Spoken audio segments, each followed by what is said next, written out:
Ya. Nanti kita bahas sesuatu. Apakah guru harus memberikan solusi kepada setiap siswa?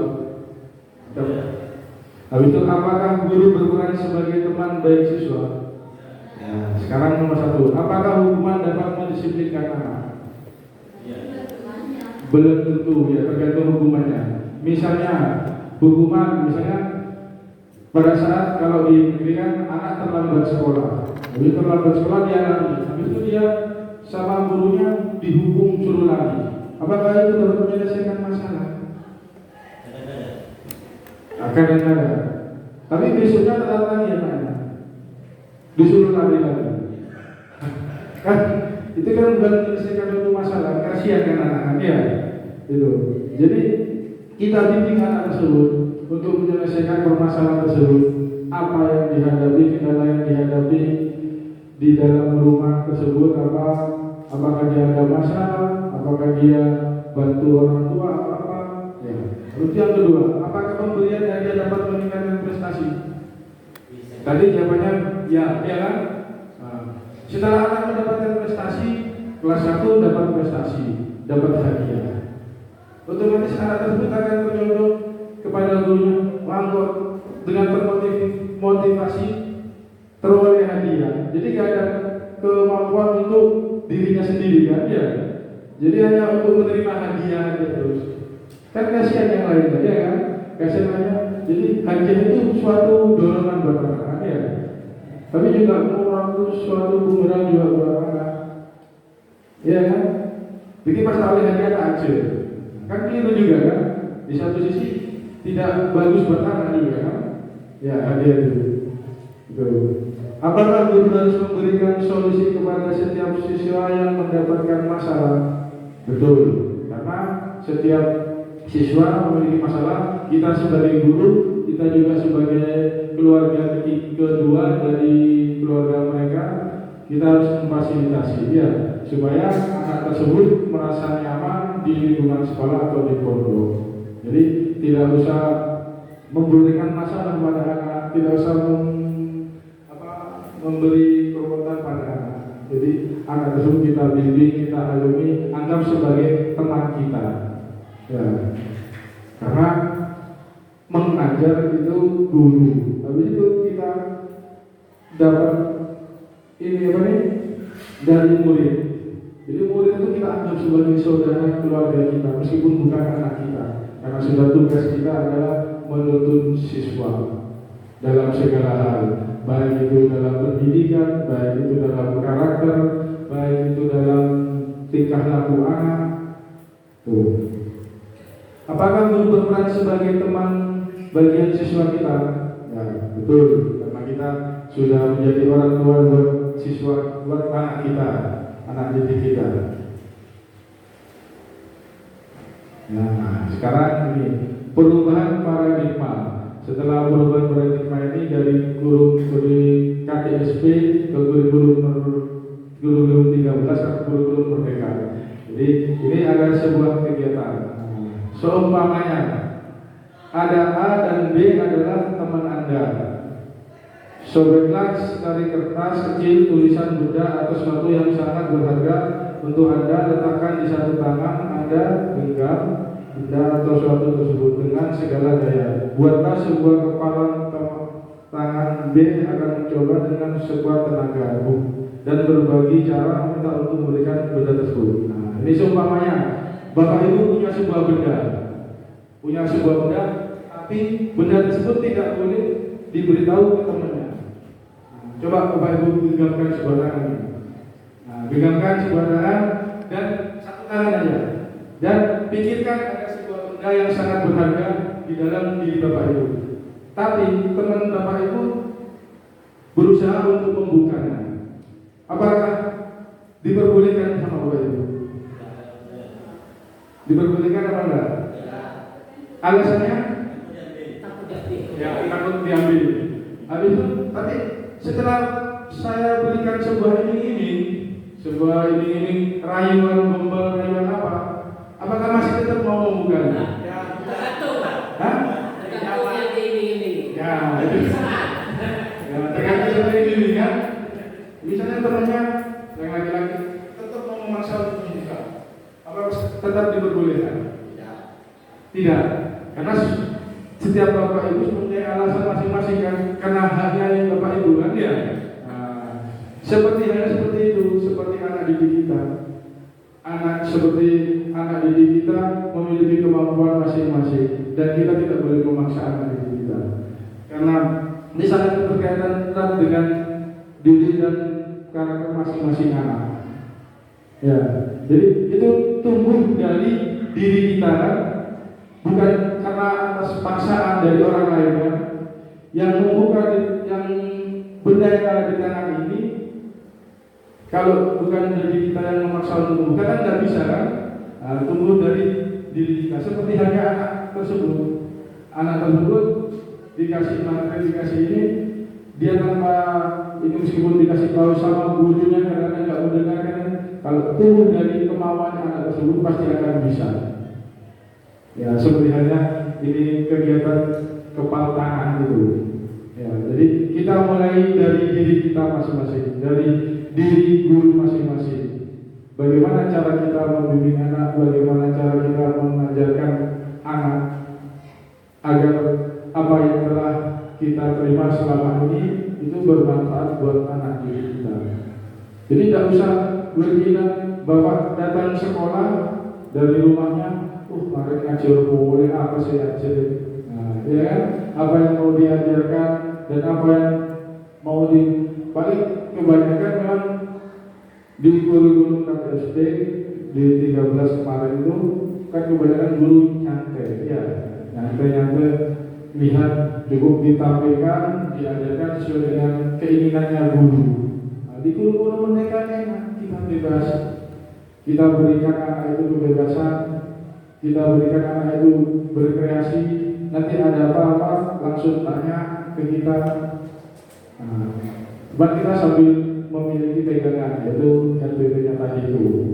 Kita beri resiko, kita arahkan anak tersebut. Tidak usah kan.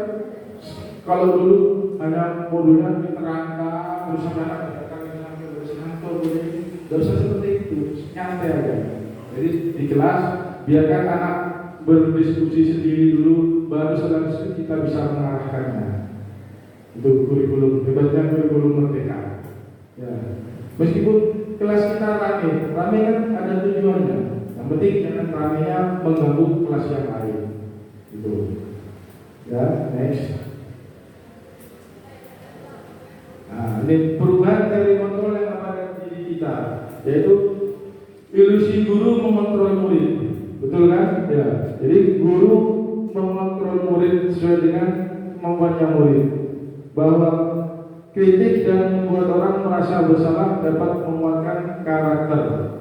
Yang ketiga, semua penguatan potensi efektif dan bermanfaat.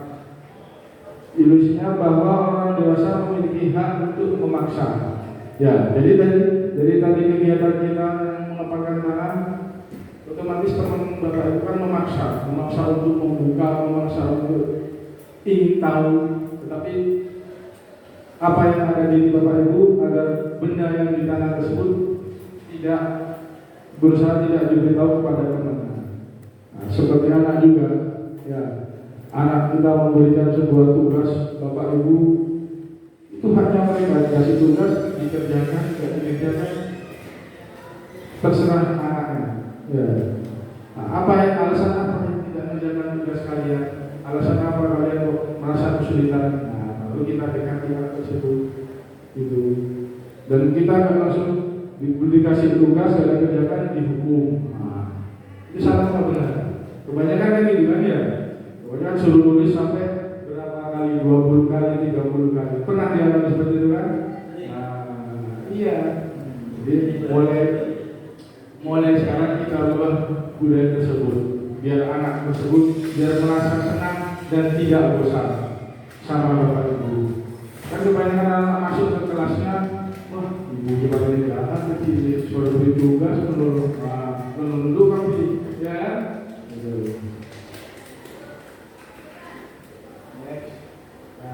Perubahan paradigma, stimulus respon teori kontrol. Bisa kan kita mengontrol seseorang? Stimulusnya, responnya kita mencoba mengubah orang agar berpandangan sama dengan kita. Setuju? Tidak kan? Tapi teori kontrol diri kita berusaha memahami pandangan orang lain tentang dunia kan? Nah, jadi kita memandang punya orang lain. Kita nggak mungkin kita mencoba mengubah orang lain berpandangan sama seperti kita. Kan nggak mungkin kan? Setiap orang mempunyai pandangan yang berbeda-beda, mempunyai tujuan yang berbeda-beda. Tapi diri kita berusaha memahami pandangan orang lain tentang dunia. Ya, untuk menghargai orang tersebut. Ya, jadi kita di perkembangan zaman kita sudah mengikuti pandangan orang lain, tapi belum tentu orang lain mau dengan diri kita. Ya, itu teori kontrol. Habis itu perilaku buruk dilihat sebagai suatu kesalahan, benar kan? Pada orang lain, tapi diri kita semua perilaku memiliki tujuan, tujuan yang berbeda. Itu setiap orang tujuannya juga berbeda, dan kita tidak mau mengarahkan orang tersebut untuk seperti tujuan yang sama pada diri kita. Kan nggak mungkin kan? Ya, misalnya kamu setelah jadi kepala sekolah kan tergantung dari situasi dan kondisinya. Kadang-kadang orang ada yang tidak, lalu itu Bapak Ibu disuruh ngajar mapel lain. Otomatis kan kalau memang sesuai dengan tidak sesuai dengan bidangnya nggak mungkin kan? Nah, jadi kita nggak bisa mengarahkan orang lain. Saya bisa mengontrol orang lain, tapi dalam teori kontrol Anda tidak bisa mengontrol orang lain. Sudah jelas. Pemaksaan ada pada saat bujukan gagal. Setelah teori kontrol, kolaborasi dan konsumsi menciptakan pilihan yang baru. Nah, seperti halnya kalian tadi pada saat kepatangan dibujuk sama temennya, dikasih iming-iming, tergantung iming-imingnya. Nah, itu tergantung iming-imingnya besar hadiahnya berapa, baru kita tergiur kan, baru bisa dibuka. Dengan rayuan kita semudah itu bisa membuka kontrol diri kita diberikan kepada orang lain. Jadi kan tidak boleh kan? Jadi seperti anak memberikan hadiah untuk prestasi. Karena prestasi itu karena hadiah dia mau belajar. Tapi setelah kita diberi hadiah tidak mau belajar. Tuh. Habis itu model pikiran memang kalah. Model pikiran menang. Jadi setiap orang memiliki sifat yang ada yang selalu mengalah, ada yang selalu menang. Nah, seperti halnya pada diri kita. Anggapan yang ada di diri kita selalu benar. Belum tentu dengan orang lain itu bisa diterima. Itu adalah perubahan paradigma stimulus respon teori kontrol yang ada pada diri kita. Ekosistem pendidikan karena dapat menciptakan suasana belajar dengan percaya diri. Penerapan budaya positif merupakan salah satu cara untuk membangun budi pekerti anak merasa dihargai, berkembang sesuai dengan maksimal. Dasar dari kurikulum merdeka adalah kebiasaan budaya positif. Dikatakan sukses kegiatan kurikulum merdeka bila anak tersebut memiliki kesadaran dalam, misalnya anak-anak pada berangkat sekolah pada pagi hari, semua berangkat dengan teratur, tidak ada yang telat, tidak ada yang bolos. Habis itu dalam kebiasaan sehari-hari sudah dijadwalkan membersihkan sekolah, membersihkan kelasnya. Jadi kebiasaan itu sudah muncul dari anak tanpa disuruh. Misalnya gurunya sudah masuk, pas siswanya diam semua, lihat gurunya melihat kelasnya kotor. Nah, berarti kan belum tertanam disiplin positif terhadap anak kan? Ya. Nah, seperti Bapak Ibu pada saat di kantor, selesai kantor, Bapak Ibu langsung pulang, pas paginya berserakan semua, pas teman yang lainnya, ada yang nyapu, ada yang kan masih belum tertanam kan kesadarannya. Nah, gitu. Jadi anak-anak langsung pada saat masuk ke kelas, ibunya juga masuk, langsung kelihatan bersih tanpa disuruh anak ayo nyapu. Nah, berarti kan belum tertanam kesadarannya kan? Susah dilakukan itu, baik di negeri maupun di swasta susah. Kami aja sudah menjalankan 3 tahun sekolah penggerak itu masih bingung, masih belum stabil. Memang hanya terkulik dengan rayuan uang, ya kan? Karena alasannya kebanyakan sekolah penggerak itu orang pada pesen tak lakukan, ya kan?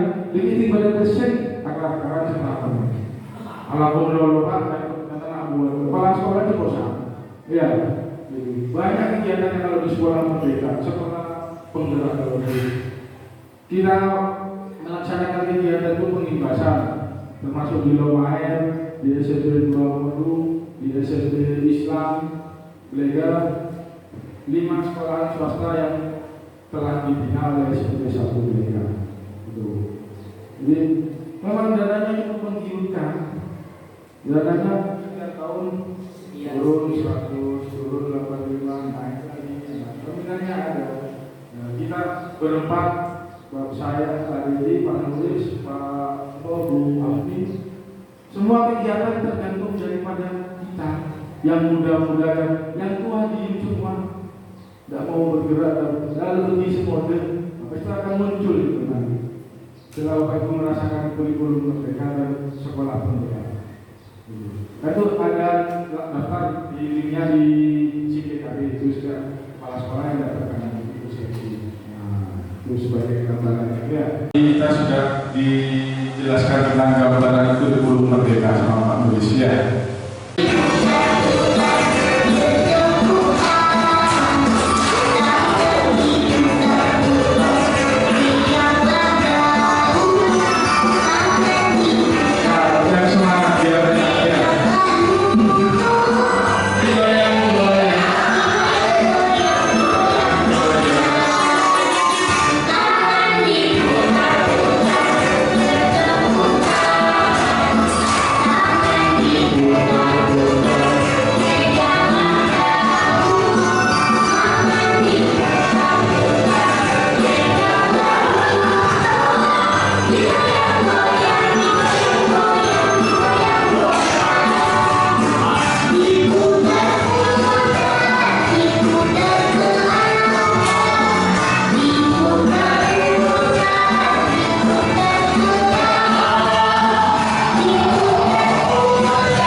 Belajar budaya positif yang ada pada diri anak kita.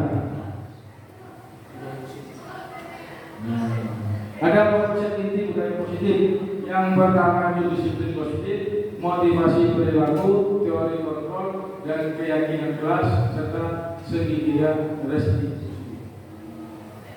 Paling yang menarik katanya bapak-bapaknya segitiga apa? Prostitusi. Bukan prostitusi, restitusi, ya. Itu. Nah ini konsep inti dari budaya positif yang harus dimiliki dalam karakter anak didik kita. Tuh. Next. Nah, disiplin positif merupakan suatu cara penerapan disiplin yang mengajarkan anak bertanggung jawab dan menumbuhkan kesadaran diri berdasarkan nilai kebajikan.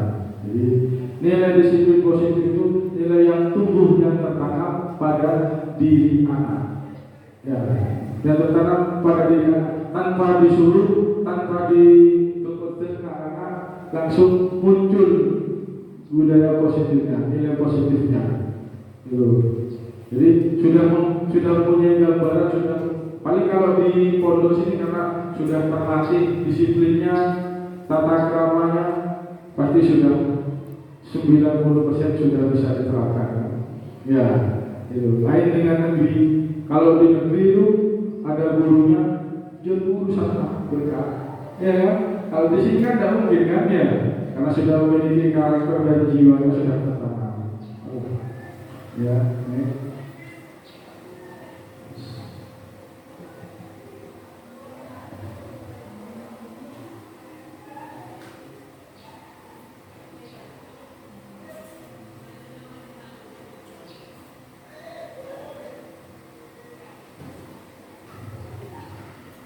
Ya, disiplin positif. Seseorang yang memiliki disiplin positif dapat mengatur dirinya tanpa harus disuruh orang lain.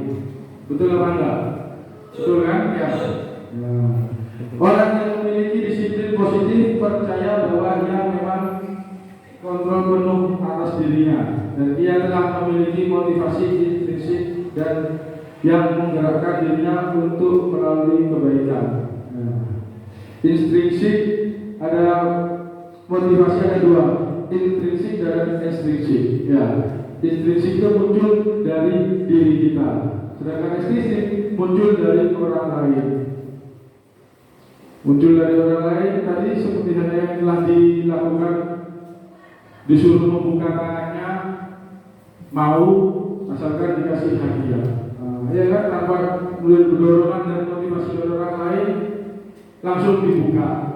Kita sudah tergiur. Tapi dari diri kita, masa orang barang berharga yang ada di kepala tangan ini mau dikasih tahu ke orang lain, kan nggak mungkin kan? Nah, itu motivasi intrinsik yang ada dari kita. Jadi kita harus memiliki dan harus memiliki pandangan dari hati kita, harus istilahnya harus kokoh tanpa pengaruh dari orang lain. Itu.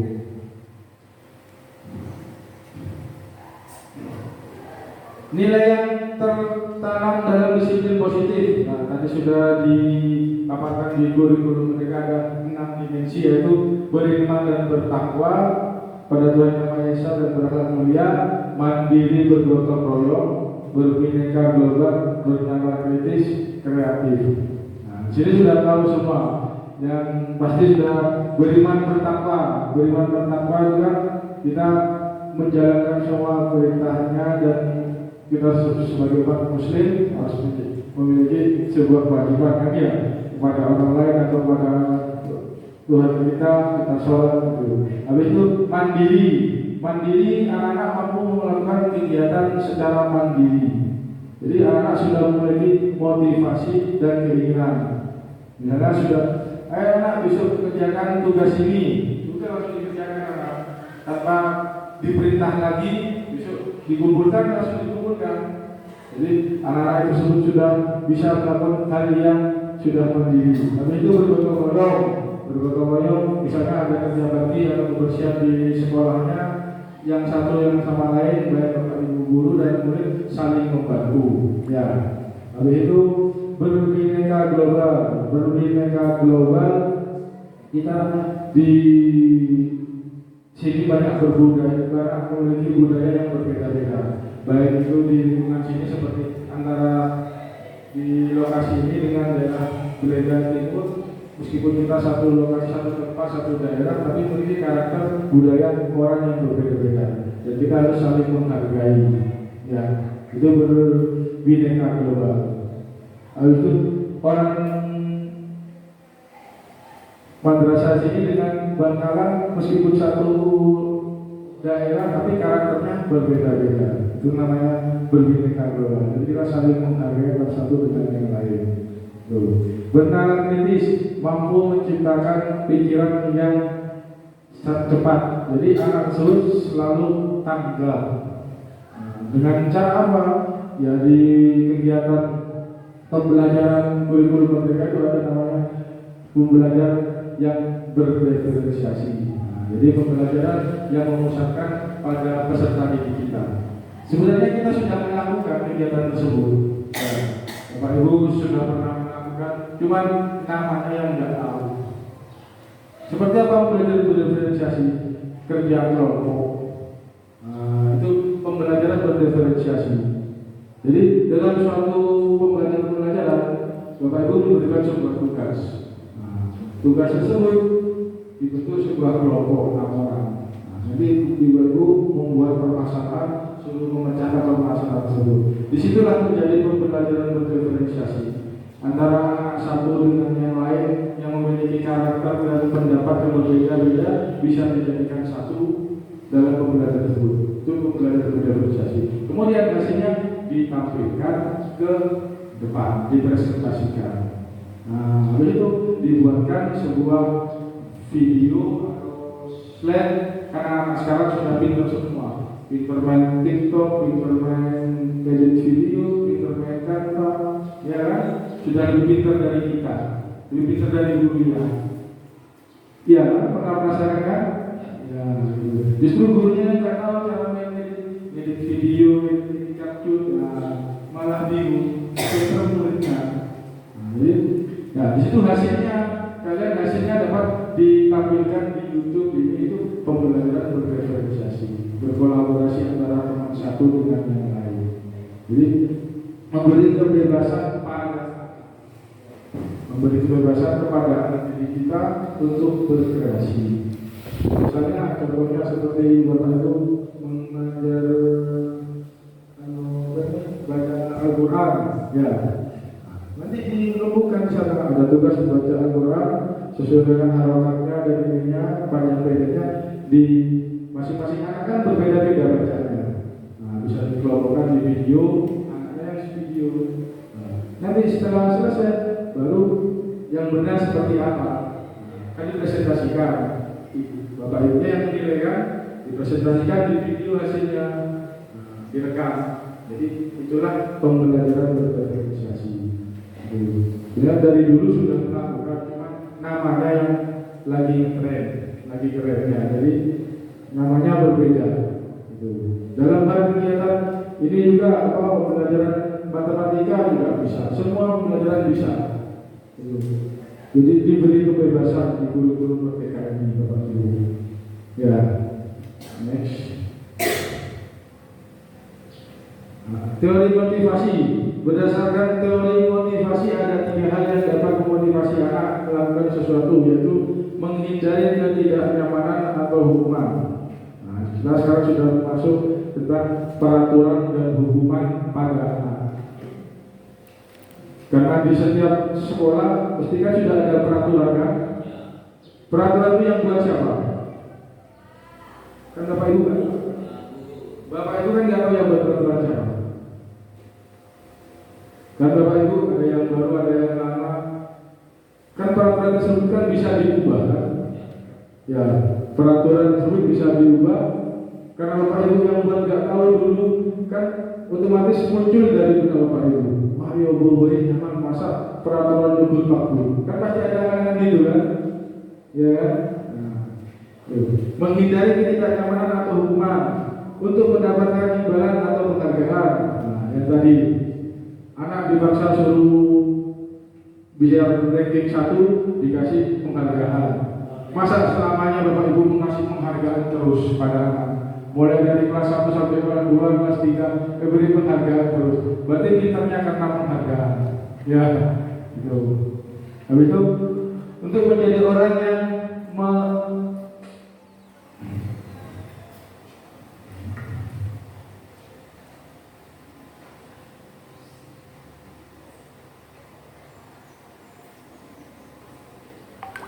untuk menjadi orang yang merasa ingin dan menghargai diri sendiri dengan nilai-nilai yang mereka percaya. Nah, itu teori motivasi pada anak. Jadi anak itu mempunyai keinginan dihargai dan mereka percaya diri. Next. Saat seseorang telah memiliki motivasi untuk melakukan sesuatu dari dalam dirinya, berarti ia telah berproses menjadi manusia yang merdeka. Ya, jadi sudah bisa berproses menjadi manusia merdeka dan mandiri. Itu. Nah, sekarang segitiga restitusi. Nah, ini segitiga restitusi yang sering dialami oleh Bapak Ibu. Pasti semua guru pernah mengalami, baik dalam lingkungan sekolah atau di keluarga. Segitiga restitusi adalah proses menciptakan kondisi bagi murid untuk memperbaiki kesalahan sehingga karakter mereka lebih kuat ketika kembali pada kelompoknya. Restitusi memberikan kesempatan kepada murid untuk disiplin positif yang memulihkan diri dari kesalahan sehingga memiliki tujuan yang jelas. Ya. Nah, sekarang saya putarkan videonya biar tidak ngantuk, biar tidak jenuh. Ya, nanti diamati. Jadi sudah tinggal 10 baru semua.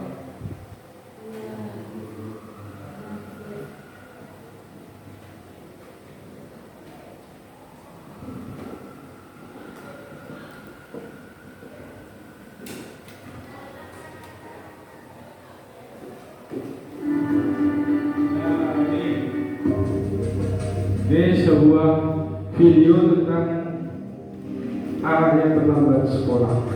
Nah, kita saksikan dulu. Naren, sini kamu. Selamat pagi, Bu. Selalu terlambat. Kamu deh, pasti terlambat. Maaf, Bu. Saya Apa? Apa coba? Alasan kamu apa lagi? Kapan sih kamu tidak terlambat? Malas sekali ya kamu jadi anak. saya Dasar pemalas. Gak kapok-kapok sih kamu. Sudah berapa kali terlambat? Sana, kamu keliling lapangan basket 2 kali.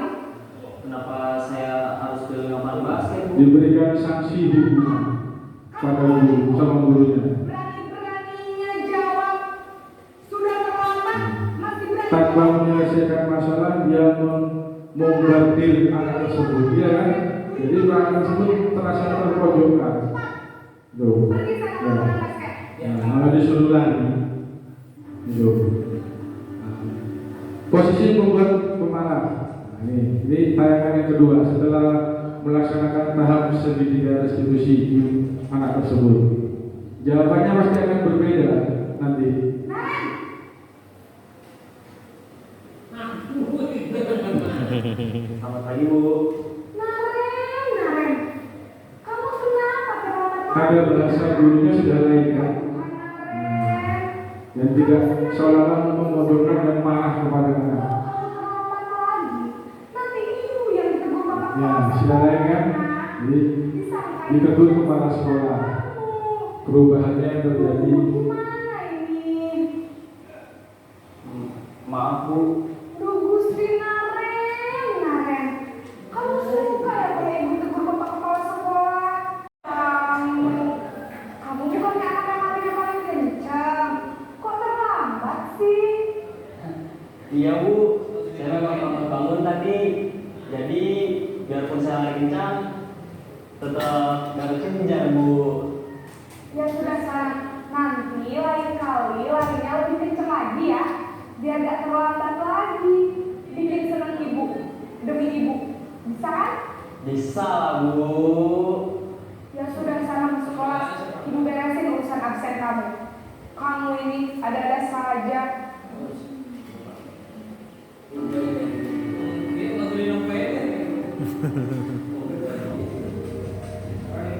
Ibu gurunya di posisi pemantau.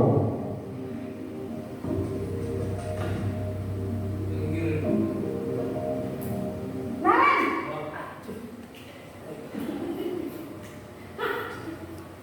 Selamat pagi, Bu. Naren, apa peraturan sekolah kita tentang jam berapa kita harus masuk sekolah, nak? Kita harus di sekolah jam 7, Bu. Iya, Posisi pemantau itu adalah posisi sesuai dengan peraturan dan tata tertib yang ada di sekolah. Dijelaskan seperti halnya Saya harus sebagai kepala sekolah. istirahat selama 20 menit. Iya benar, konsekuensinya demikian. Jadi nanti jam 9.30 pas istirahat, kamu harus tinggal di kelas, kerjakan tugas tambahan untuk ketertinggalan kamu, ya? Baik, Bu.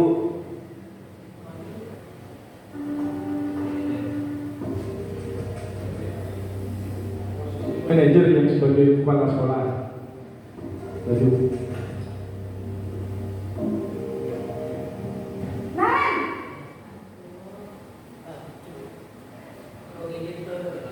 Selamat pagi Bu. selamat pagi Naren. Maaf Bu, saya terlambat. Iya, sekolah masuknya jam 7, sekarang sudah jam 7.20. Jadi sekarang bagaimana nih Naren? Maaf Bu, saya lupa soal saya semalam. Baiklah, menurut kamu, keyakinan sekolah yang mana yang perlu kamu tingkatkan? Menghargai diri sendiri dan orang lain mungkin ya Bu. Setuju. Jadi, apakah Naren meyakini prinsip saling menghormati tersebut? Iya Bu, saya meyakininya. Apakah Naren bersedia memperbaiki masalah keterlambatan ini? Bersedia Bu. Bagaimana kamu akan perbaiki masalah keterlambatan ini? Berkembang, dan anak itu tidak akan pernah bosan karena sesuai dengan keinginannya dia sendiri. Ya, jadi kita sebagai guru tidak usah terlalu menekan anak. Kamu harus ini. Akhirnya anak berpikiran lain kan, bisa berontak, bisa membuat hal yang tidak wajar gitu. Meskipun kita sama halnya seperti kita sebagai orang tua di rumah juga gitu. Kita mau menuntun anak kita, ditekan anak, akhirnya kan anak kita terasa tertekan, akhirnya bisa berontak. Nah, itu di kurikulum merdeka. Next, apakah Bapak Ibu setuju memberikan disiplin pada anak? Apakah hukuman yang dapat mendisiplinkan siswa? Setuju? Setuju. Disiplin pada anak. Habis itu, apakah pemberian hadiah dapat meningkatkan prestasi siswa? Ya, nanti kita bahas satu. Apakah guru harus memberikan solusi kepada setiap siswa? Habis itu, apakah guru berperan sebagai teman baik siswa? Ya, sekarang nomor 1. Apakah hukuman dapat mendisiplinkan anak? Belum tentu, ya tergantung hukumannya. Misalnya pada saat kalau di negeri kan anak terlambat sekolah, jadi terlambat sekolah dia lari, habis itu dia sama gurunya dihukum suruh lari. Apakah itu dapat menyelesaikan masalah? Akan ada. Tapi besoknya telat lagi ya Pak, disuruh lari lagi. Kan itu kan bukan menyelesaikan suatu masalah, kasihan kan anak-anak ya. Itu. Jadi kita bimbing anak tersebut untuk menyelesaikan permasalahan tersebut, apa yang dihadapi, kendala yang dihadapi di dalam rumah tersebut, apakah dia ada masalah, apakah dia bantu orang tua, apa. Ya. Terus yang kedua, apakah pemberian hadiah dapat meningkatkan prestasi? Tadi jawabannya ya kan? Nah, setelah anak mendapatkan prestasi, kelas 1 dapat prestasi, dapat hadiah. Otomatis anak tersebut akan tercondong kepada gurunya, mangkok dengan termotivasi teroleh hadiah. Jadi gak ada kemampuan untuk dirinya sendiri kan ya. Jadi hanya untuk menerima hadiah aja terus. Kan kasihan yang lain ya kan. Kasihan lainnya. Jadi hadiah itu suatu dorongan buat anak ya. Tapi juga itu suatu bumerang juga buat anak. Ya kan. Bikin masalah oleh hadiah tak aja. Kan keliru juga kan. Di satu sisi tidak bagus buat anak juga kan? Ya hadiah itu. Apakah guru harus memberikan solusi kepada setiap siswa yang mendapatkan masalah? Betul, karena setiap siswa memiliki masalah. Kita sebagai guru, kita juga sebagai keluarga kedua dari keluarga mereka, kita harus memfasilitasi dia supaya anak tersebut merasa nyaman di lingkungan sekolah atau di pondok. Jadi tidak usah memberikan masalah kepada anak, tidak usah memberi keruwetan pada anak. Jadi anak tersebut kita bimbing, kita alumi, anggap sebagai teman kita. Ya, karena mengajar itu guru. Habis itu kita dapat dari murid. Jadi murid itu kita anggap sebagai saudara keluarga kita, meskipun bukan anak kita. Karena sudah tugas kita adalah menuntun siswa dalam segala hal, baik itu dalam pendidikan, baik itu dalam karakter, baik itu dalam tingkah laku anak. Tuh. Apakah guru berperan sebagai teman bagian siswa kita? Ya, betul. Karena kita sudah menjadi orang tua buat siswa, buat anak kita, anak didik kita. Nah, sekarang ini perubahan paradigma. Setelah perubahan paradigma ini dari KTSP ke kurikulum 13 ke kurikulum merdeka. Jadi ini adalah sebuah kegiatan. Seumpamanya ada A dan B adalah teman Anda. Sobeklah dari kertas kecil tulisan benda atau sesuatu yang sangat berharga untuk Anda, letakkan di satu tangan Anda, genggam benda atau sesuatu tersebut dengan segala daya. Buatlah sebuah kepalan tangan B akan mencoba dengan sebuah tenaga dan berbagi cara meminta untuk memberikan benda tersebut. Nah, ini seumpamanya Bapak Ibu punya sebuah benda, tapi benda tersebut tidak boleh diberitahu ke temannya. Nah, coba Bapak Ibu genggamkan sebuah tangan ini. Nah, genggamkan sebuah tangan dan satu tangan aja, dan pikirkan ada sebuah benda yang sangat berharga di dalam diri Bapak Ibu. Tapi teman Bapak Ibu berusaha untuk membukanya. Apakah diperbolehkan sama Bapak Ibu? Diperbolehkan apa enggak? Alasannya? Ya, takut diambil. Habis itu, tapi setelah saya berikan sebuah iming-iming, rayuan gombal, rayuan apa? Apakah masih tetap mau membukanya? Ya, tergantung. Hah? Tergantung yang diiming-iming. Ya, itu. Ya, tergantung seperti ini kan. Misalnya temannya yang laki-laki tetap mau memaksa untuk membuka, apakah tetap diperbolehkan?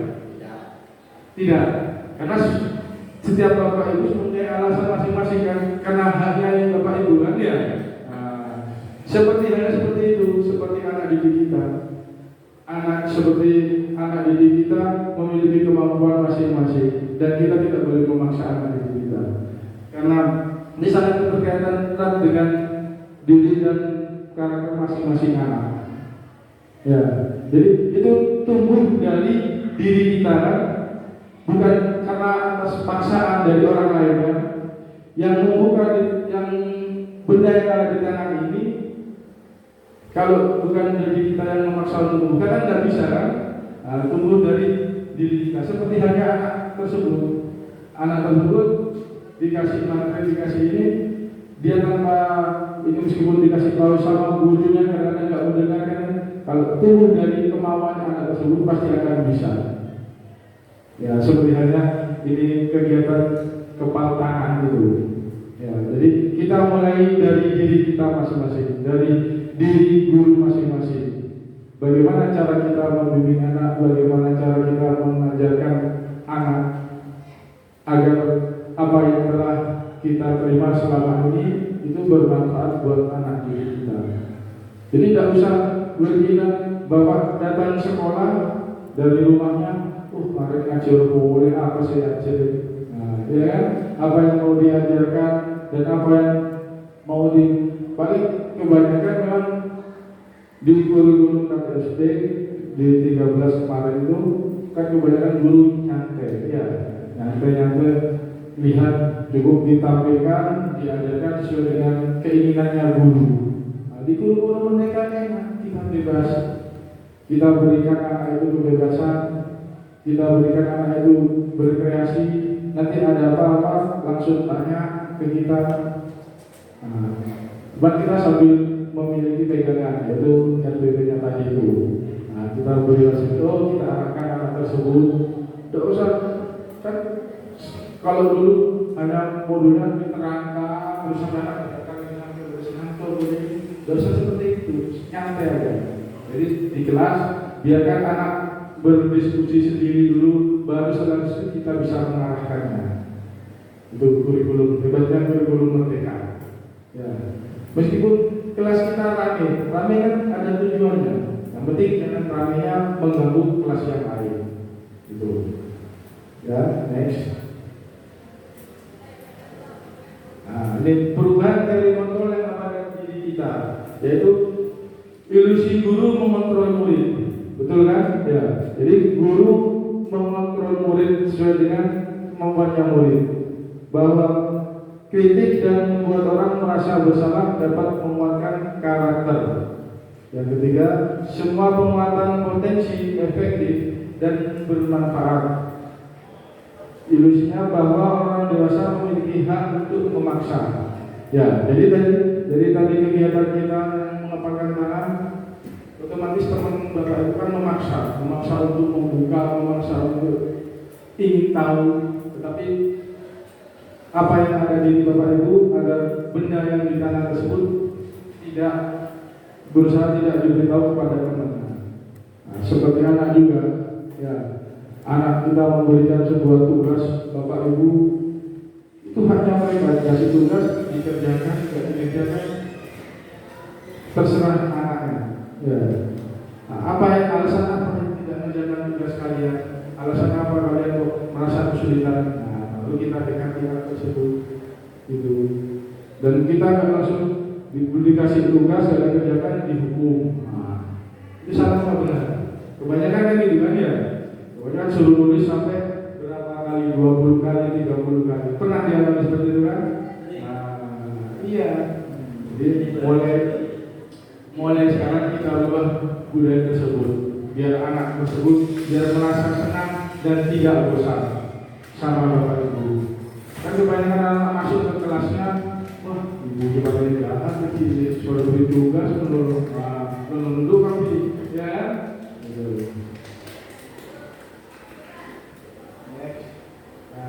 Perubahan paradigma, stimulus respon teori kontrol. Bisa kan kita mengontrol seseorang? Stimulusnya, responnya kita mencoba mengubah orang agar berpandangan sama dengan kita. Setuju? Tidak kan? Tapi teori kontrol diri kita berusaha memahami pandangan orang lain tentang dunia kan? Nah, jadi kita memandang punya orang lain.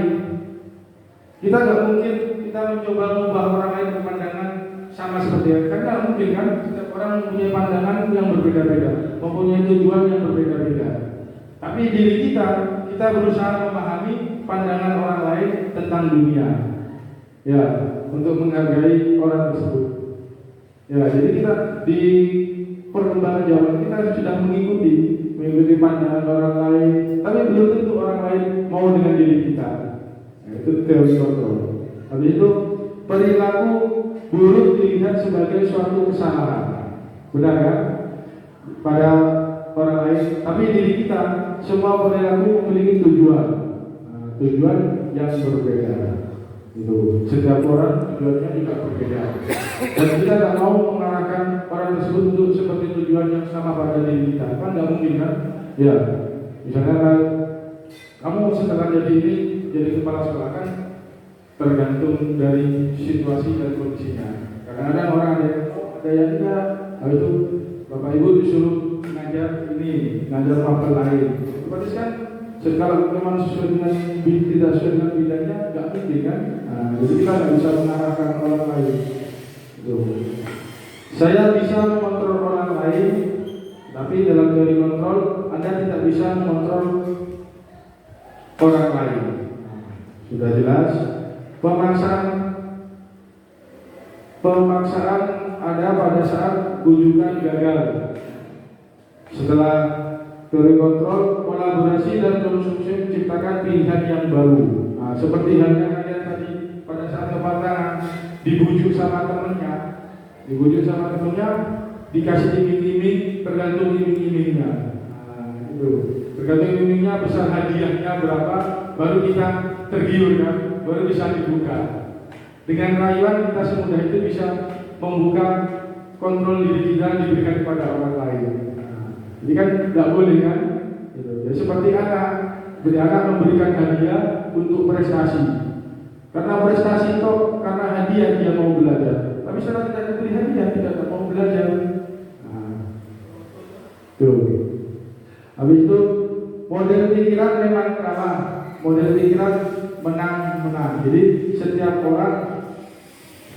orang memiliki sifat yang ada yang selalu mengalah, ada yang selalu menang. Nah, seperti halnya pada diri kita. Anggapan yang ada di diri kita selalu benar. Belum tentu dengan orang lain itu bisa diterima. Itu adalah perubahan paradigma stimulus respon teori kontrol yang ada pada diri kita.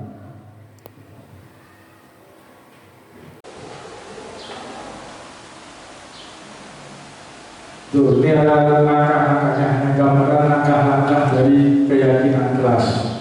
Tuh. Jadi kita buat kesepakatan di kelas agar anak tersebut mentaati. Nah, tergantung dari kesepakatan yang ada di kita, dari kita maunya apa, biar anak tersebut merasa tidak terbebani. Dan itu setiap anak harus meluangkan untuk membuat keyakinan. Jadi nanti disusun, dikasih kertas satu-satu anak-anaknya, nanti kita pilih kata-kata yang sama, yang dianggap sama, jadi akan bentuk suatu keyakinan kelas. Jadi anak tersebut akan memiliki motivasi karena kesepakatan itu telah dibuat oleh dirinya sendiri, dan anak tersebut tidak akan pernah melanggar. Itu bisa dibuktikan. Otomatis nanti dia akan malu sendiri dengan temannya, malu sendiri dengan teman yang lain.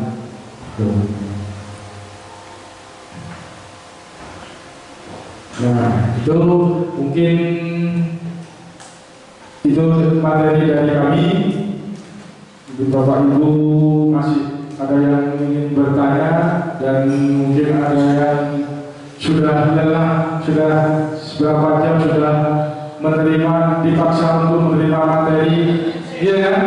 Istilahnya kan dipaksa untuk menerima materi. Selama ini belum pernah ada materi yang seperti ini, pas langsung ada kegiatan ini, kan kaget Bapak Ibu pertama kali ya. Ya kita sambil bicara, sambil ngobrol, mungkin ada yang bertanya ya. Ya, siap.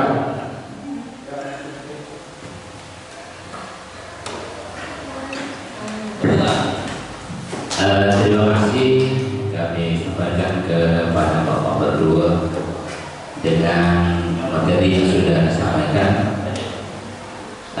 Berbicara tentang kurikulum, benar seperti yang sudah Bapak sampaikan dulu. Waktu kita kuliah dulu, kita belajar KSP, setelah lulus keluar kurikulum K13, belum paham K13, keluar lagi saudara kurikulum Merdeka. Sepanjang perjalanan yang pernah saya lalui secara pribadi, bahwa kurikulum K13 dan kurikulum Merdeka ini sebenarnya hampir sama, cuma menurut kami itu adalah pengembangan dari kurikulum sebelumnya. Secara materi yang telah disampaikan, sedikit banyaknya mungkin yang di sini paham dengan kurikulum K13 ini seperti apa rencananya itu kita paham. Namun ketika mengaplikasikan kurikulum 13 ini kadang yang tidak mudah membalikkan telapak tangan, tak semudah membalikkan telapak tangan. Kenapa saya katakan seperti itu? Karena input setiap lembaga pendidikan, input siswanya beda-beda. Mungkin kurikulum K13 atau kurikulum Merdeka bisa dilaksanakan di sekolah-sekolah negeri yang memang inputnya adalah lulusan-lulusan terbaik dari lembaga masing-masing. Contoh, siapa namanya murid sini yang lulusan terbaik dari SMPS ini? Untuk mengembangkan kemampuannya, dia cari sekolah favorit. Jadi yang masuk ke SMA 1 itu memang murid favorit dari sekolah lembaganya masing-masing. Sedangkan di lembaga-lembaga yang sifatnya swasta seperti kita, kadang input siswanya kadang pokok lebih ada, pokoknya ada. Ini pengaplikasinya ya kadang kita dapat juga untuk mengaplikasikan kurikulum K13. Semisal umumnya ketika saya ngajar pendidikan bahasa Inggris, pokok materi pembelajarannya deskripsi teks, umumnya tentang teks deskripsi. Di lesson plan sudah dijelaskan atau sudah ada di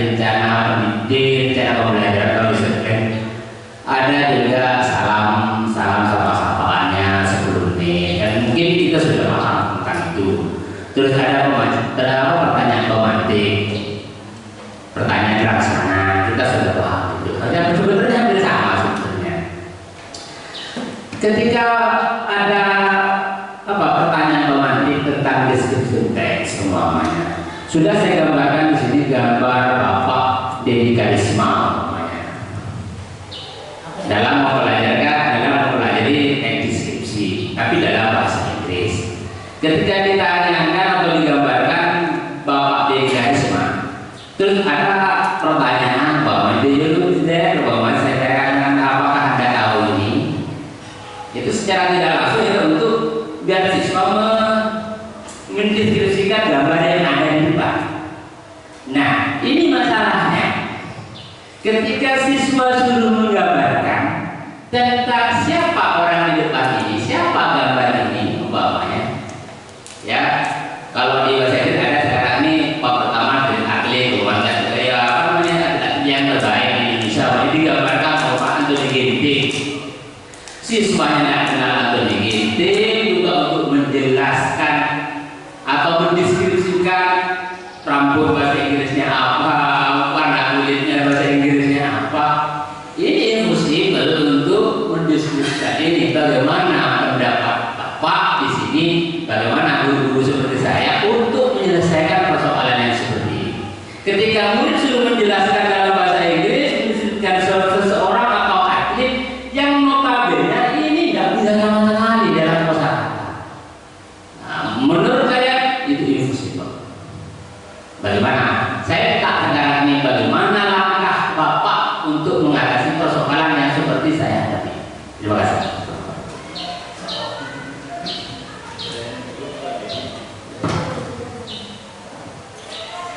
Ya, terima kasih. Pertanyaan yang sangat bagus sekali ya. Jadi tadi tentang cara mendeskripsikan orang yang tidak dikenal sama diri kita dengan orang lain juga dikenal sama kita ya. Dalam kurikulum Merdeka ini kita berusaha untuk meyakinkan siswa. Dalam hal seperti apa? Dalam penyampaian materi kita memberikan materi tersebut, kita berikan contoh dalam kehidupan sehari-hari. Tidak usah perlu tahu kehidupan yang di luar sana aja dulu, agar siswa tersebut tidak terlalu jauh, tidak berpikir yang sangat jauh sekali. Kita umpamakan aja seperti dalam kehidupan sehari-hari. Gitu. Tadi Bapak ambil contoh tentang atlet. Ya, kita tidak usah terlalu jauh mencontohkan atlet. Yang penting anaknya tahu cara penyampaian deskripsinya. Intinya kan bukan penyampaian ucapan dalam bahasa Inggris tersebut untuk melatih siswa supaya paham. Kan? Kita ambil contoh foto orang tuanya aja. Nah, kan bisa deskripsikan kan? Oh, bapak saya seperti ini, bapak saya kerjanya ini. Ya itu aja, tidak usah terlalu jauh ini. Yang penting pengimplementasinya kita sesuaikan dalam contoh kehidupan sehari-hari. Misalnya kasih gambar petani, itu petani siapa namanya, kamu deskripsikan, biar enak. Tidak usah pembelajaran yang di kurikulum Merdeka tidak sesuai dengan, maksudnya tidak kita harus menuntut sesuai dengan paket buku paket yang ada di kurikulum Merdeka. Bapak merdeka, bebas mengajarkan apa aja, bisa mengajarkan paket dari internet atau YouTube, banyak sekali contohnya. Jadi kan kalau bahasa Inggris istilahnya bukan anak untuk bisa kan hanya untuk melatih ucapan dan tata bahasanya ya, istilahnya penyampaiannya. Ya, itu mungkin bisa ditambahkan oleh teman kami. Ya, sebentar saya dari sebentar. Seperti yang sudah saya Bapak sampaikan barusan, kendala yang kami hadapi ketika siswa turun mendeskripsikan seseorang atau apalah. Nah, secara Indonesia mungkin mereka bisa. Secara Indonesia, kalau disuruh dideskripsikan secara bahasa Indonesia. Tapi ketika dalam pelajaran bahasa Inggris disuruh mendeskripsikan dalam bahasa Inggris, mereka yang tidak memiliki vocabulary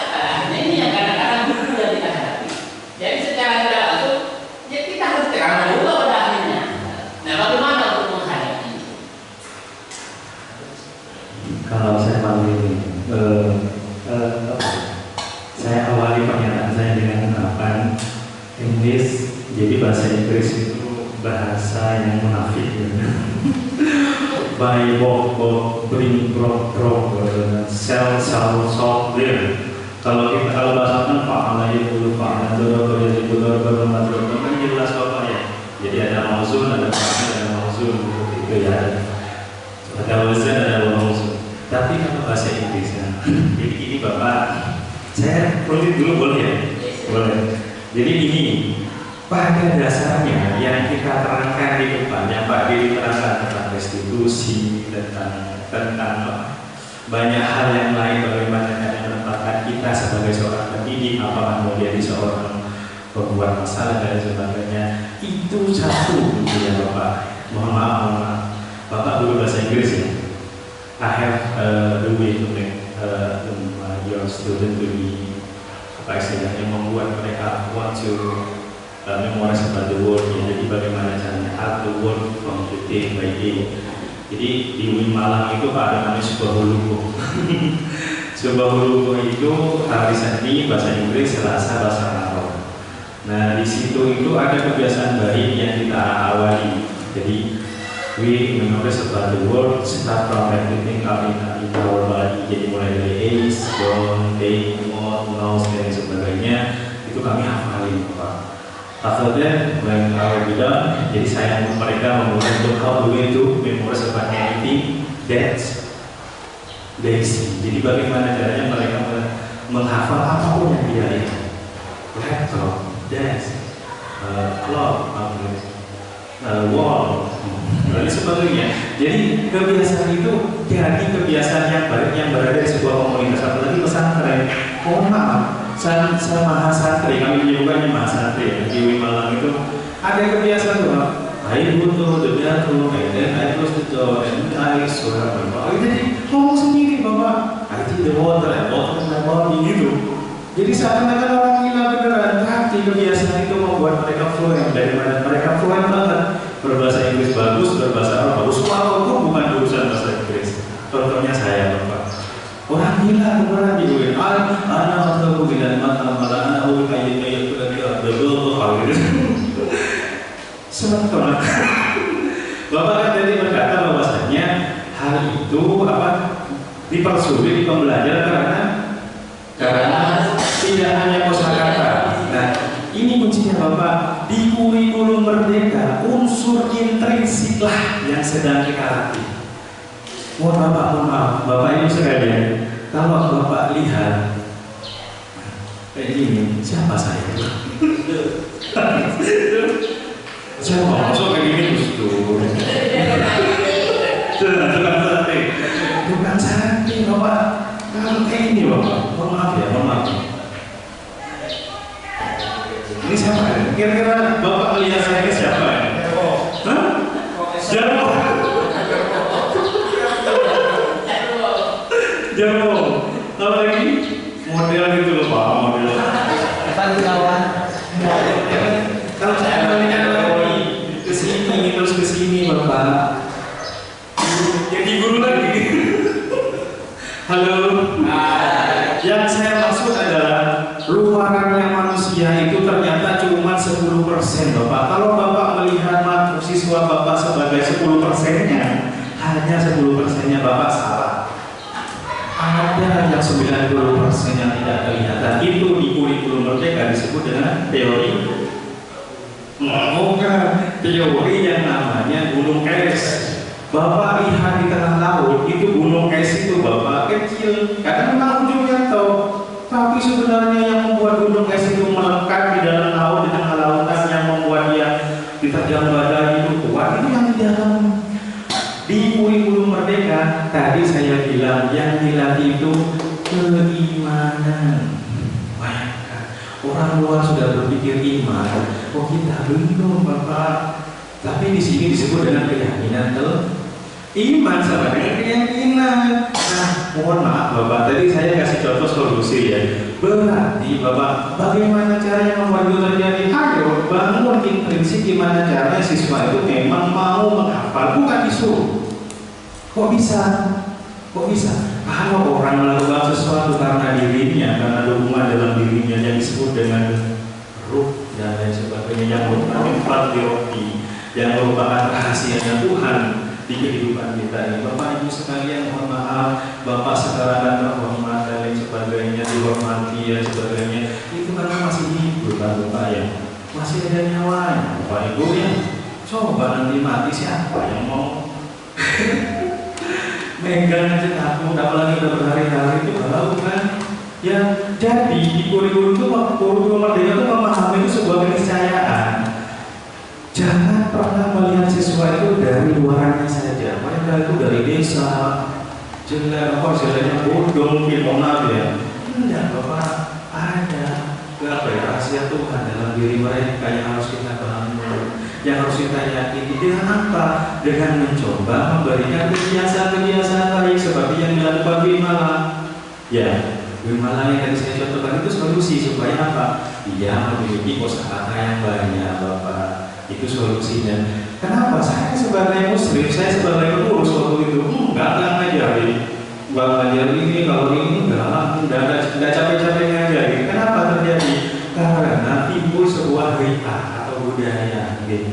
Budaya di situ, budaya yang mengharuskan mereka menambah kosakata tiap hari, loh.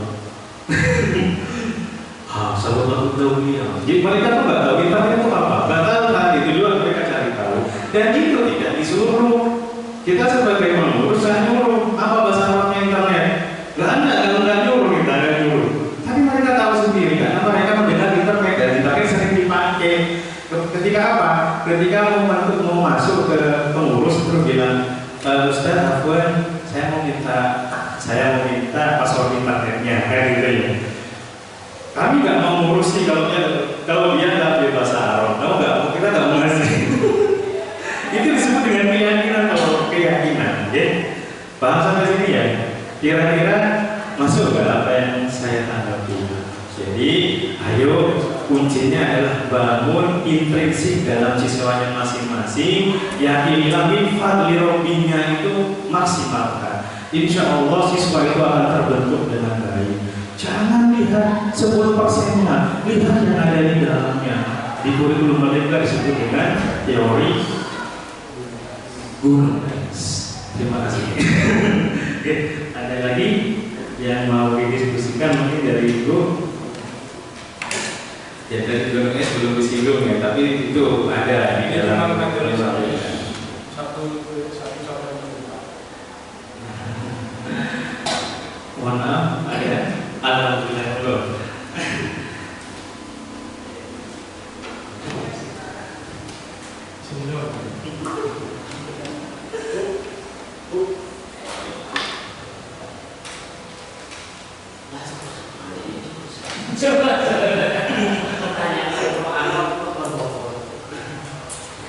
Assalamualaikum warahmatullahi wabarakatuh. Sebelumnya kami ucapkan terima kasih atas waktunya yang diberikan kepada kami. Tidak mau melenceng lebar Pak. Kurikulum merdeka adalah kurikulum reguler yang mana mengoptimalkan peserta didik yang mana itu muakan dalam kompetensi. Artinya, cabut dulu apa ini? Artinya, nikah tergantung minat siswa dalam pembelajaran. Yang saya tanyakan Pak, bagaimana seandainya dalam subbab modulnya bab pertama, bab kedua, bab tiga, seumpama bab pertama itu sudah dipelajari, lalu bab duanya minat siswa tidak lihat, langsung melonjak ke bab tiga, nikah apa boleh Pak? Karena siswanya minat kepada bab tiga. Itu satu. Yang kedua, apa yang tadi disampaikan antara hukuman dan konsekuensi. Kalau hukuman itu berdampak panjang, kalau konsekuensi dampak pendek. Apakah boleh tindakan kepada siswa bila siswa itu tidak naik kelas? Kan ini kurikulum merdeka Pak, gitu ya. yang mana kenyamanan bagi siswa. Yang ketiga, kurikulum juga agak bingung dalam artian mulai dari kurikulum yang saya ikuti berbasis kompetensi KTSP, lalu kepada kurikulum K13 dan juga kurikulum merdeka. Artinya merdeka baik dalam siswa itu berbelajar dan guru mengajar. Ini kalau merdeka. Nah, ini juga ada kasus di mana saat-saat ini marak di medsos, murid kepada guru itu akhlaknya tanpa batas. Artinya banyak kejadian siswa yang tidak berakhlak, tidak menghormati kepada guru. Banyak kejadian kemarin itu hanya murid tidur di saat guru itu memberi materi, lalu dibangunkan, cok bangun, lebihkah bangun, marah lalu menendang kursinya. Banyak kamar ditebar lalu mengajak bertengkar. Lebihkah kurikulumnya nikah, napa kurikulumnya yang salah, atau bagaimana cara kita mengimplementasikan atau mengajarkan. Terima kasih. Sangat disayangkan Pak. Kalau dulu kita belajar masih KTSP atau berbasis kompetensi KTSP itu muridnya luar biasa dulunya. Dan sekarang ini murid itu kayaknya tanpa batas. Saya juga mikir guru sebagai teman, oke, itu saya setuju. Tapi bagaimana kalau guru sampai kejadian di sekolah antara guru dan murid saling dengan Pak saya gimana Pak itu? Jadi mohon solusi dari Pak. Terima kasih.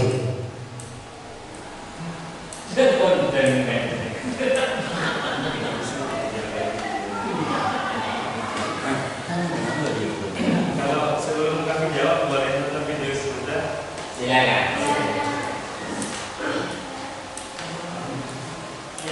Yang pertama penekanannya ada Tentang apa? ya, Sebabnya dari bab 1 lalu keduanya dari kesulitan siswanya bab 3. yang rendang dulu lah ya. Ya. Yang dibangun rendang dulu. Ya, boleh. Itu dulu merdeka, budaya bangunnya.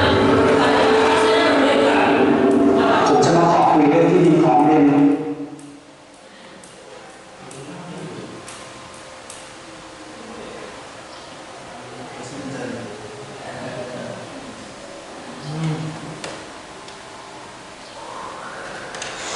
Jangan tegang Pak. Izin saya mutarin coba video. Jadi ini video yang pernah saya buat ketika pelatihan awal-awal dulu, dan ini bisa sedikit interaksi dari ผมจะมาขอคุยเรื่องที่ดินของเรียนนี้อีกสักครั้งนะครับ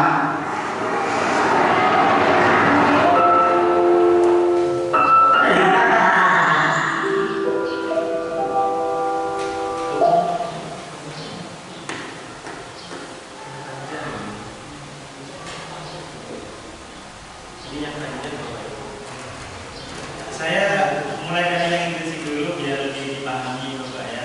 Ini cara dulu.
Ya, itu sebuah tayangan video inspirasi Bapak. Ya. Dan sekarang saya akan menjawab pertanyaan dari yang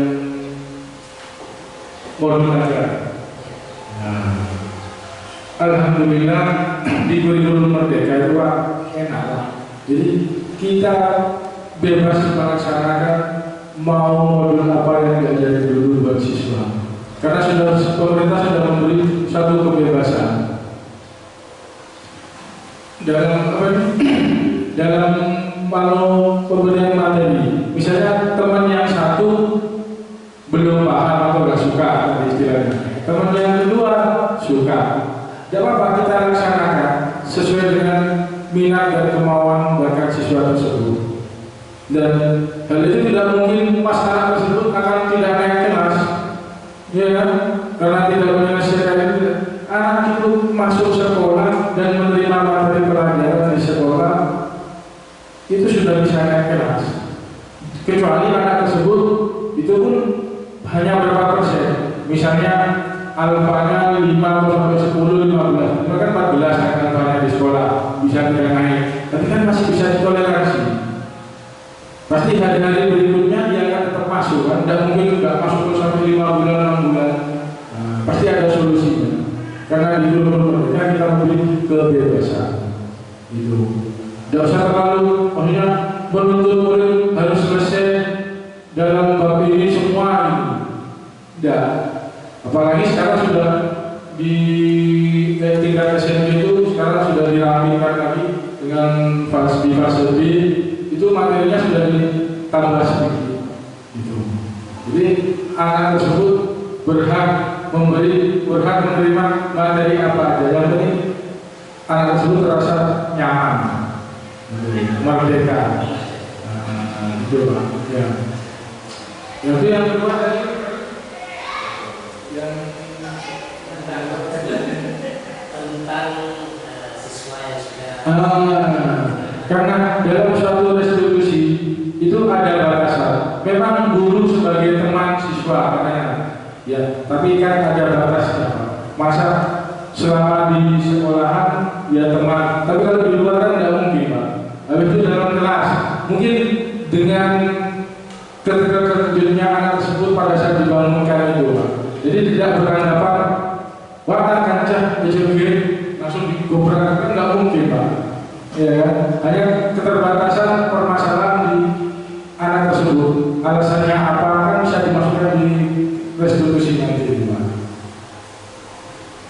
Jadi pembatasan antara guru dengan siswa tidak dianggap teman, akrab gitu dengan cara seperti itu, nganggapnya siswa kepada kita kan nggak mungkin Pak. Mana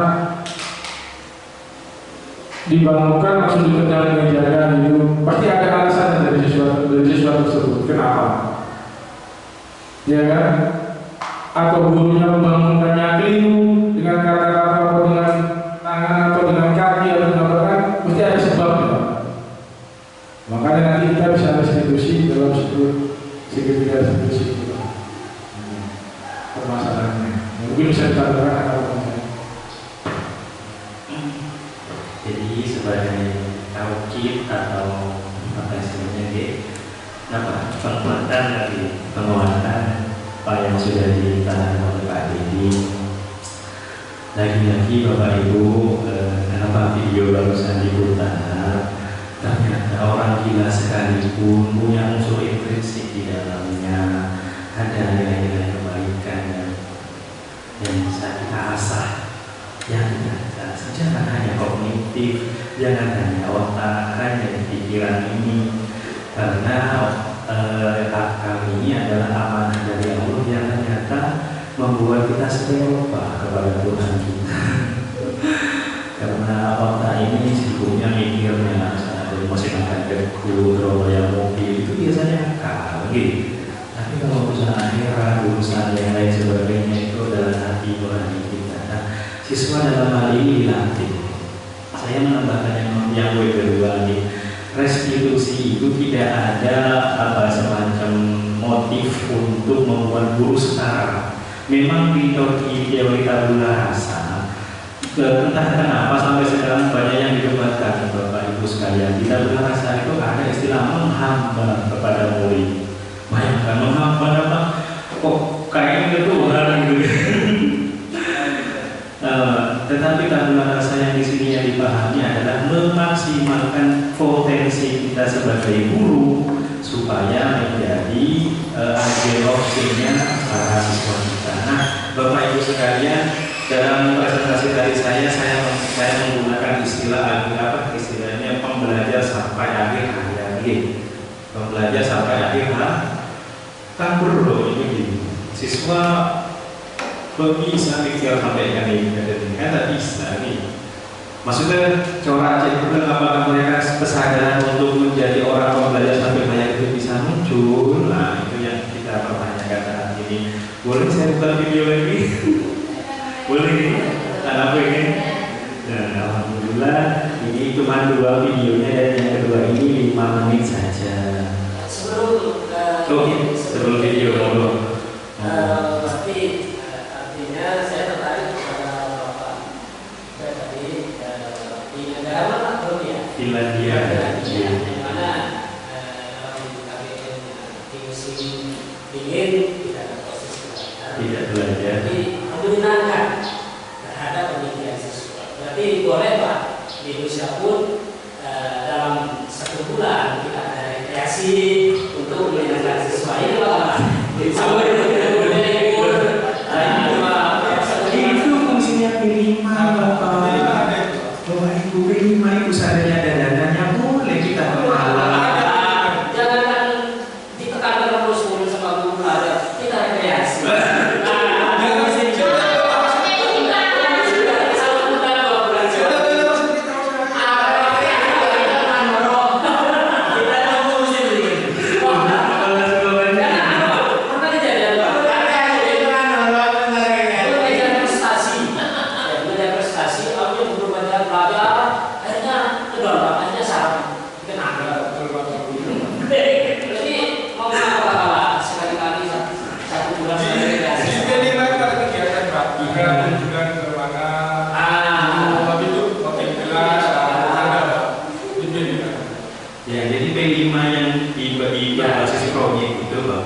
Ada istilah klasikal, ada istilah observasi. Artinya berat monoton hanya di kelas. Jadi mereka kemarin kita jalan ke industri, Bali, pernah jalan yang di sekitarnya pengusaha-pengusaha di Blega, pernah mendatangkan budayawan. Jadi sesuai materinya, artinya ada monoton. Karena ini proyek, bukan pelajaran manual. Kita masuk outing kelas kita di Jogja, Bapak. Alhamdulillah. Nanti kita ke Bali. Saya semenjak di Bali itu Bali itu sampai bosan, Bapak. 8 kali ke Bali. Setahun itu 8 kali. Jadi tahu mana warung yang halal, yang haram tahu. Karena yang kami belikan. Kebetulan ada satu yang suka. Ini malah itu baru masuk sudah kembali 2 kali nanti kita ya. Jangan terkejut. Itu yang Bapak Ibu ya. Ada pertanyaan sedikit. Saya tertarik dengan saya tadi bahwa harus ada toleransi ketika siswa itu tidak masuk ke situ. Sedangkan kalau minta pendidikan di kampung di lingkungan itu ada jalanan untuk belajar, untuk sekolah, untuk masuk ke kelas saja itu kadang harus dipaksa oleh orang tua dan sangat tidak ada itu sampai bikin orang tua itu frustasi. Ketika ada salah satu siswa yang toleransi meskipun jarang masuk, kadang kekhawatiran guru itu begitu menggunakan masuk waktu naik pada volume itu terus selain tanggal masuk waktu boleh. Kekhawatiran guru kadang seperti itu. Dan untuk menepis kekhawatiran guru seperti itu gimana caranya?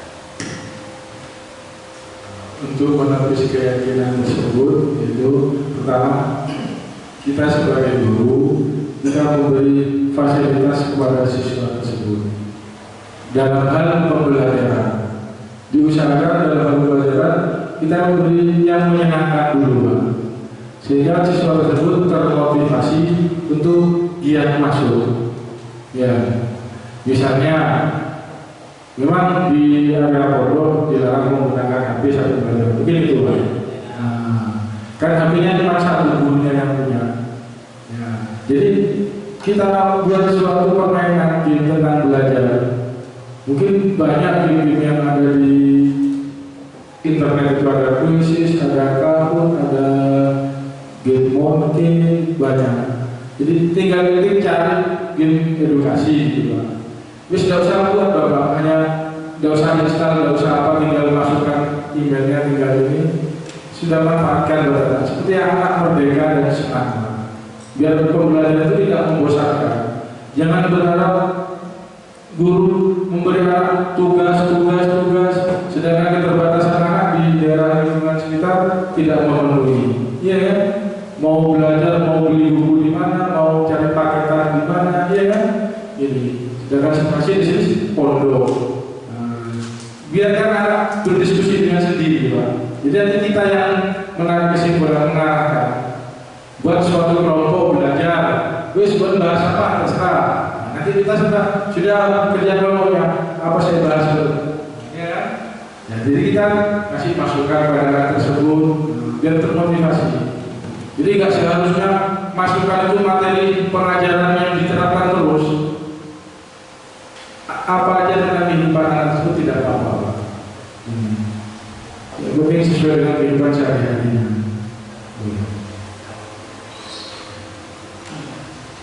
Alhamdulillah, dan terima kasih Bapak Kepala Sekolah yang sudah curhat. Ini masalah di semua pesantren Bapak Ibu ya. Artinya peraturan dinas sudah jelas di sana bahwasanya kita tidak boleh mentidakkan kualitas siswanya.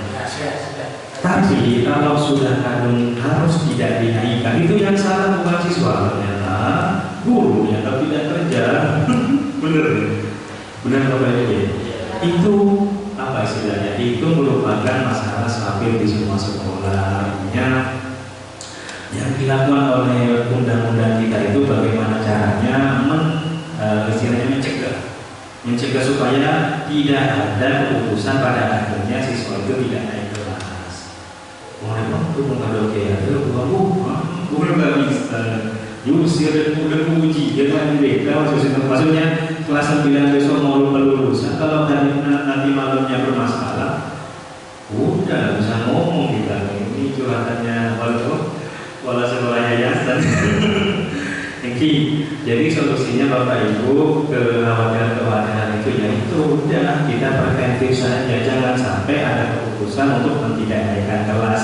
Artinya ketika siswa itu bermasalah, Bapak Ibu langsung adakan prosesnya bagaimana? Ya restitusi itu Bapak Ibu lagi-lagi tidak membuat siswa itu merasa bersalah, tetapi bagaimana caranya siswa kita menemukan masalah yang ada dalam dirinya siswa dan siswa itu sendiri yang menjadi solusinya. Kok tak sekolah apa? Kadang-kadang ketahuan bahwa iya, tadi sama umpama, karena bangkunya orang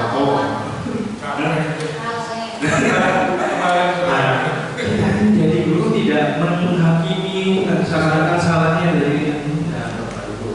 Kita harus menjadi pribadi yang seperti Nabi Muhammad boleh. Dan itu dari kami ada yang ditanyakan atau kita akhir dalam video boleh ya? Boleh. Itu Pak, akibatnya memang sudah ada apa? Kena yang tidak ada yang pasti itu kita mau. Jadi dari solusi bagaimana? Ya, solusinya itu restitusi. Ya, restitusi itu pendekatannya paling benar saat ini di dunia psikologi. Artinya ya kita rangkul siswa tersebut, kita cari masalahnya apa.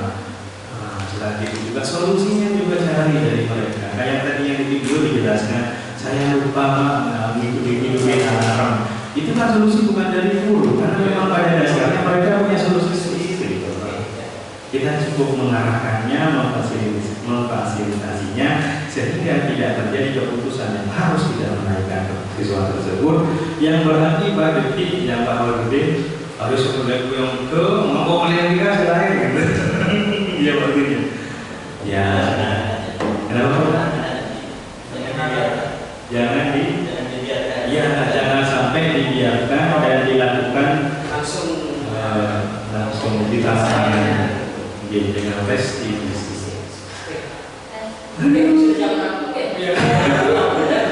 Ini perlu dari kami Bapak Ibu tidak bermaksud untuk memberikan kesimpulan. Nah, mungkin ini kami akhiri dengan ini Bapak Ibu ya, karena ini bisa menggambarkan sebenarnya apa sih yang harus kita lakukan di Minggu Merdeka ini sebagai seorang. ผมจะมาขอคุยเรื่องที่ดินของโรงเรียนนี้อีกสักครั้งหนึ่งนะครับ Yang ini.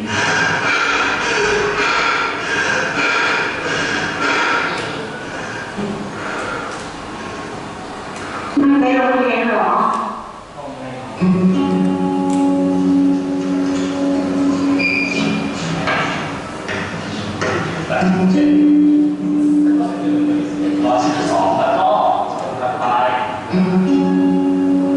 สุธีจำนวนต่อไปเป็นอะไรครับ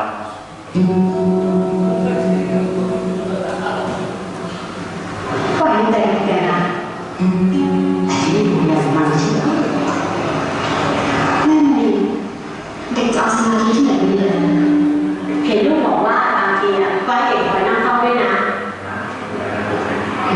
เอาแม่มันควรแบบเนี้ยสงสารเลย จริงๆอะค่ะคนดูแลที่เรื่องเราน่าจะดีกว่าเนี่ยผมคิดว่าผมรู้เรียนมันดีเลย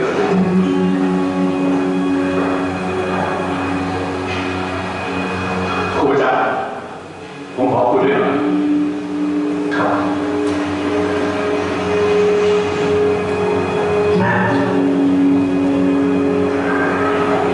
ครูครับผมกลับก่อนนะครับครับสวัสดีครับ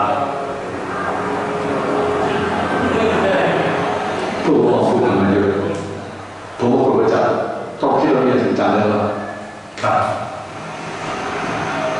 คุณพ่อที่หาคนดูแลแม่ครูได้ขอบคุณนะครับผอแต่แม่ผมไม่ควรจะดูแลไม่ได้นี่หมายว่าแม่สักครู่ครับแม่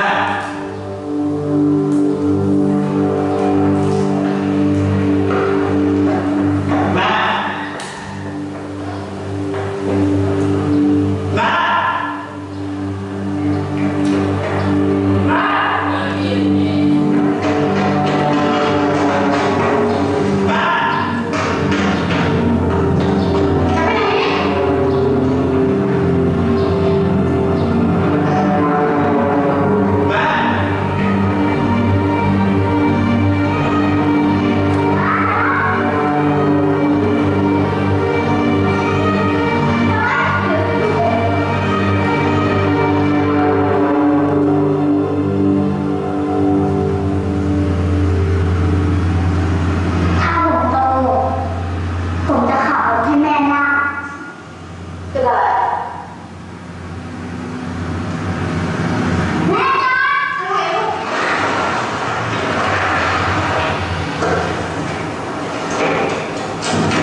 13 dan kurikulum Merdeka ini sebenarnya hampir sama, cuma menurut kami itu adalah pengembangan dari kurikulum sebelumnya.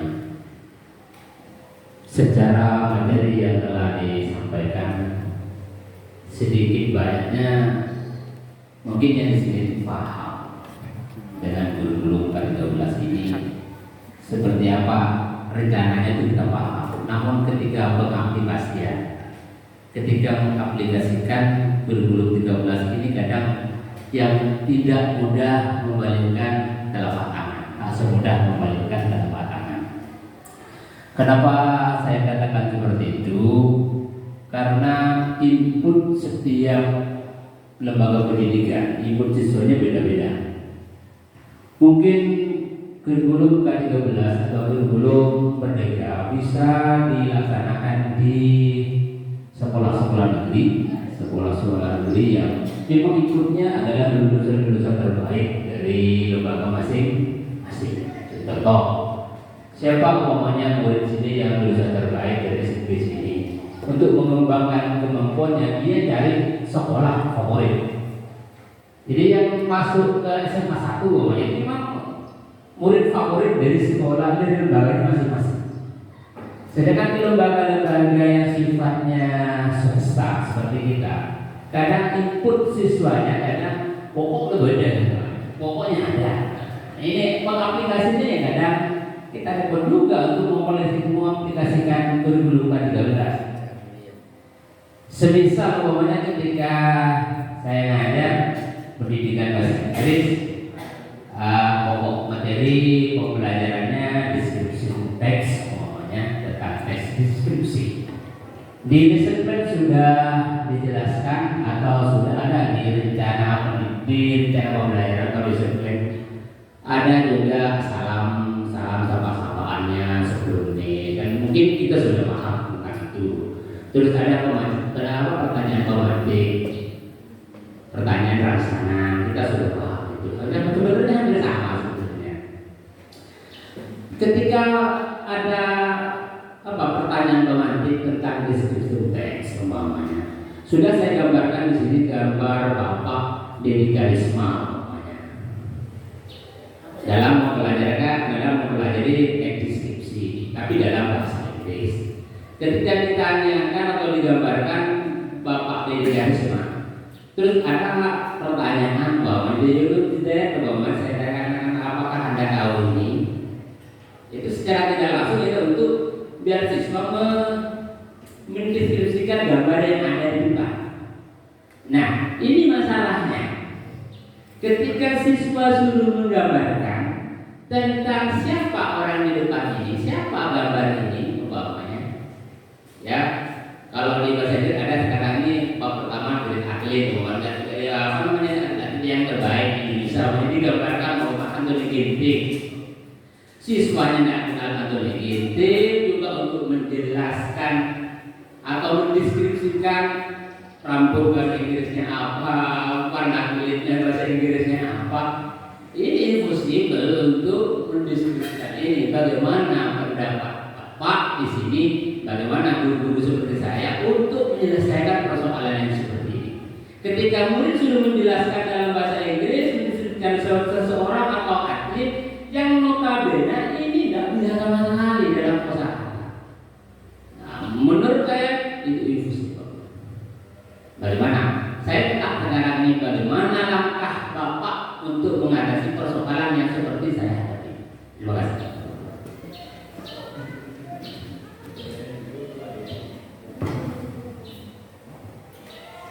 Ya, terima kasih. Pertanyaan yang sangat bagus sekali. Ya, jadi tadi tentang cara mendeskripsikan orang yang tidak dikenal sama diri kita dengan orang lain juga dikenal sama kita. Ya, dalam kurikulum Merdeka ini kita berusaha untuk meyakinkan siswa. Dalam hal seperti apa? Dalam penyampaian materi, kita memberikan materi tersebut, kita berikan contoh dalam kehidupan sehari-hari. Tidak usah perlu tahu kehidupan yang di luar sana dulu, agar siswa tersebut tidak terlalu jauh, tidak berpikir yang sangat jauh sekali. kita umpamakan aja seperti dalam kehidupan sehari-hari aja, Pak. Gitu. Nah, tadi Bapak ambil contoh tentang atlet. Ya kita tidak usah terlalu jauh untuk mencontohkan atlet. Yang penting anaknya tahu cara penyampaian deskripsinya. Intinya kan bukan deskripsi, penyampaian ucapan dalam bahasa Inggris tersebut untuk melatih siswa supaya paham kan. Kita ambil contoh foto orang tua aja. Kan bisa dideskripsikan kan, oh bapak saya seperti ini, bapak saya kerjanya ini. Ya itu aja, nggak usah terlalu jauh ini. Yang penting pengimplementasinya kita sesuaikan dalam contoh kehidupan sehari-hari. Misalnya kasih gambar petani di sini. Itu petani siapa namanya? Kamu deskripsikan. Biar enak. Pembelajaran yang di kurikulum Merdeka tidak sesuai dengan, maksudnya tidak kita harus menuntut sesuai dengan paket buku paket yang ada di kurikulum Merdeka. Bapak merdeka, bebas mengajarkan apa aja, bisa mengajarkan paket dari internet atau YouTube, banyak sekali contohnya. Gitu. Jadi kan kalau bahasa Inggris istilahnya bukan anak untuk bisa, kan hanya untuk melatih ucapan dan tata bahasanya aja, istilahnya penyampaiannya aja. Ya. Yang kami berikan tadi itu cuma 1.4. Ada 1.1, 1.4. Nah, kebetulan karena dia sudah lulus duluan, makanya kami meyakinkan untuk membuat suatu keyakinan kalau dapat pernikahan. Jadi berkolaborasi istilahnya. Ya, kalau mau ingin belajar bisa kita perhatikan Pak RD. Mau belajar membuat aksi nyata, mau belajar membuat kanva, mau belajar membuat puisi dan membahas tentang PRM, insya Allah kami bantu. Mungkin itu yang dari kami bisa. Mungkin itu yang bisa dari kami. Mohon maaf selebihnya kami mohon maaf. Assalamualaikum warahmatullahi wabarakatuh.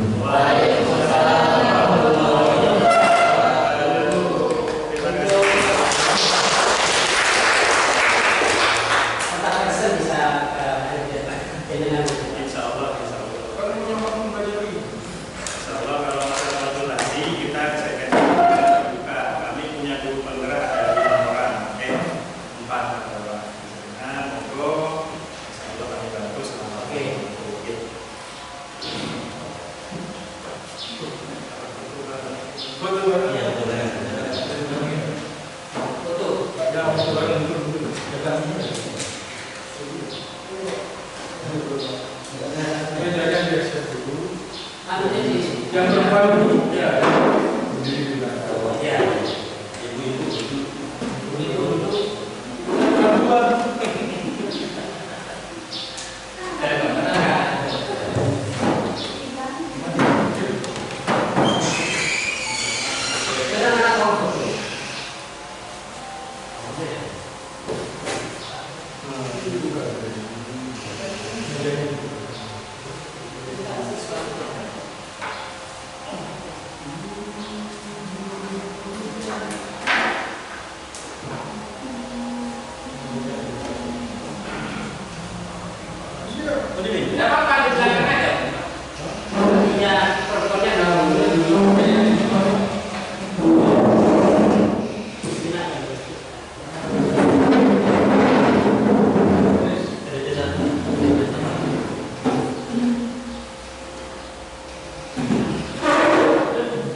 Tadi itu Pak.